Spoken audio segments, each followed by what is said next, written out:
Continuamos en la entrevista, siempre en vivo por la señal digital HE 3.1 y por el fanpage Viviupao TV. Está con ustedes Alberto Pinillos, son las 12 de la tarde con 42 minutos. Vamos a dialogar sobre un tema de mucha trascendencia en la vida universitaria, sobre todo tratándose de nuestro mentor, el humanista, el amauta Antenor Orrego Espinosa. Como ya le hemos mencionado y destacado en la edición del día martes, el lunes 22 la universidad conmemoró su natalicio, los 131 años de Antenor Orrego.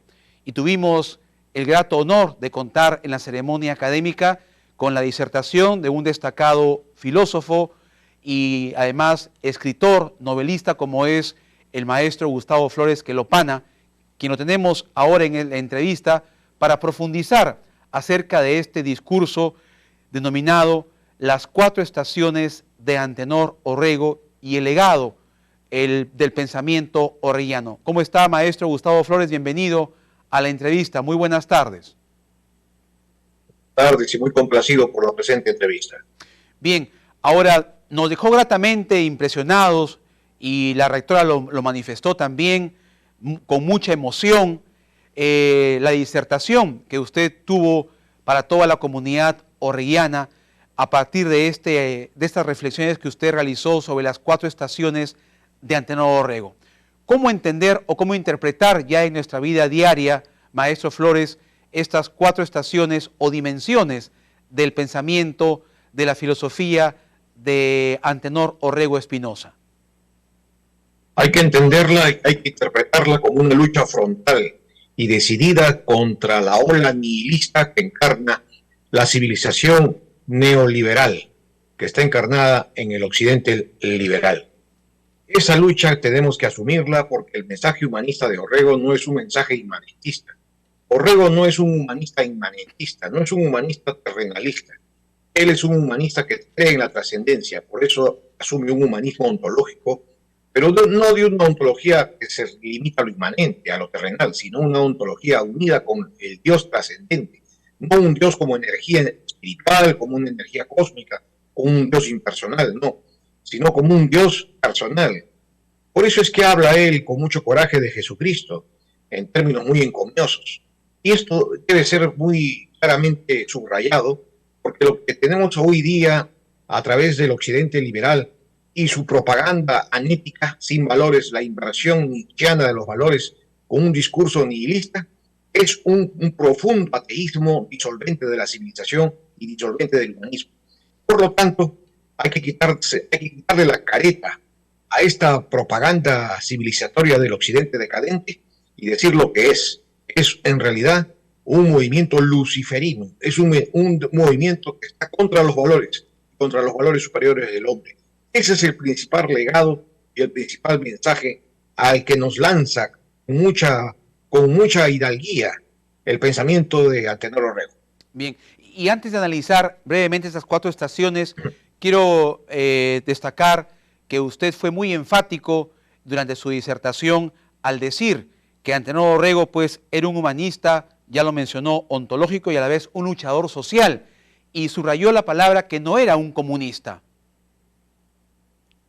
Mire, el comunismo, lejos de ser una ideología, el comunismo es una estación de la historia, que va a llegar, llegará. Y esto creo que es el entendimiento profundo que tenía Antenor Orrego. Por eso que él, su oposición al comunismo la limitaba a la ideología. Pero yo creo que, bien entendido, con su pensamiento profundo, no lo extendía al movimiento histórico. La historia va hacia el comunismo, porque si analizamos todas las conquistas sociales que ha tenido que asumir forzosamente el propio capitalismo, que van contra la lógica del capitalismo, y uno de ellos es, por ejemplo, la pensión de los jubilados, la atención social gratuita, etcétera, etcétera, son reivindicaciones comunistas. Y lo que falta, pues, es la mayor expansión de un aparato productivo que pueda estar al servicio del hombre y no contra el hombre. Entonces yo creo que hay que hacer esa distinción entre ideología y proceso histórico del comunismo. Y contra el primero sí no era él un comunista, pero eso no es lo sustancial. Lo sustancial no es su anticomunismo. porque anticomunista fue Aya de la Torre, no fue Antenor Orrego. Antenor Orrego tuvo el coraje de poner en la primera página de la Tribuna la figura de Fidel Castro y saludar la Revolución Cubana. Le costó la dirección de la Tribuna. Aya de la Torre no se lo perdonó y lo sacó. Pero ese es un gesto que hay que advertirlo bien para interpretar y comprender el pensamiento profundo. Antenor Orrego, más que político, siempre fue un filósofo y como tal vio hondamente los problemas de la historia. Yo creo que esto debe ser siempre tomado en cuenta y puesto en primer lugar. Bien, ahora sí ya centremos entonces nuestra atención en esas 4 estaciones, maestro Flores. Empecemos por la del otoño. ¿Cómo plasmar y cómo entender la estación del otoño en la obra y el legado de Orrego? Bueno, esa es parte de su juventud. Ya él era un joven muy precoz, maduro intelectualmente, gracias a sus lecturas muy serenas, muy meditadas, y en humanismo y en notas marginales, y su siguiente obra juvenil se muestra a él muy sesudo. Ya hemos dicho que el aforismo es nada menos que la condensación de todo un libro en 2 líneas. Esto no es fácil de hacer. En la propia filosofía son poquísimos los casos que pueden ilustrar. Algunos son los fragmentos de Heraclito, que prolongan hasta Nietzsche. Pero sobre todo esta etapa primera de la primavera está representada por la influencia de Emerson. Pero Emerson era un filósofo mexicano trascendentalista que creía en la potencia y en la hegemonía del espíritu y sobre todo del hombre veraz. Y este es una huella que no la va a olvidar, no la va a olvidar jamás Antenor Orrego. Bien, ahora siempre todo gran pensador, en este caso el maestro Antenor Orrego, que fue un humanista auténtico, un filósofo auténtico, ¿quién fue su referente? Siempre hay maestros que motivan, que inspiran. En el caso de Orrego, ¿él en qué maestro se inspiró y tomó como referente para promover esta corriente filosófica auténtica, original? Yo encuentro que no es tan fácil de responder la pregunta. Estilísticamente, su generación está marcada por Rodó. El estilo de Rodó, sobre todo expresado en Ariel, marca a toda su generación profundamente. Pero él lo lleva a mayores lecturas. Orrego es un gran estilista de la escritura y funciona con gran fuerza y gran elegancia. Es un gran dominador del idioma castellano. Están presentes en sus obras desde Toynbee, Spengler, Nietzsche, Emerson, pero es muy difícil encontrarle un solo maestro. Yo creo que él fue sobre todo un autodidacta. Como autodidacta genial también lo fueron José Carlos Mariatti. Esa generación de gente tan madura, su tierna edad, caracteriza el autodidactismo, porque el autodidactismo tiene el rango superior sobre el academicismo de abrigar y abrazar un mayor rigor intelectual. De acuerdo. Más rigor encontramos en el autodidactismo que en el academicismo. Bien, ahora pasemos a otra estación. Veamos cómo fue la estación de la primavera y el verano en el legado de Antenor Orrego, maestro Flores. Acababa de terminar la Primera Guerra Mundial y las cosas se estaban enturbiando con el surgimiento de los fascismos europeos. Orrego no deja de percibir el peligro que se adviene sobre el humanismo.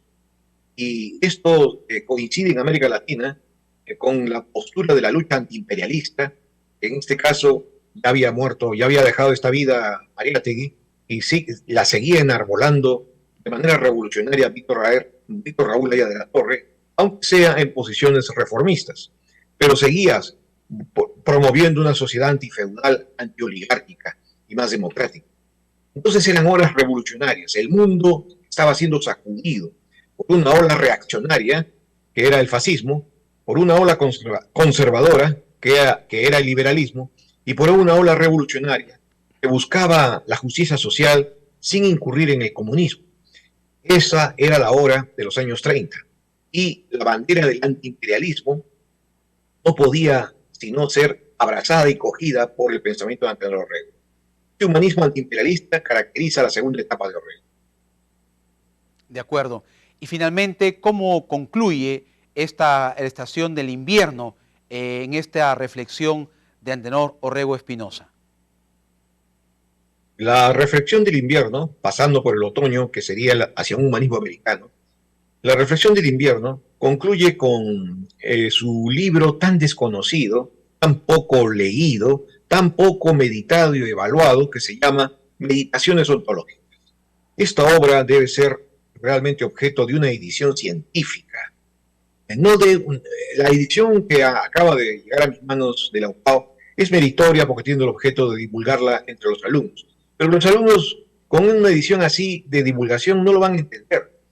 La edición científica tiene que tener prólogo, notas, aparato crítico, que hagan asimilable todo el mensaje de Meditaciones ontológicas.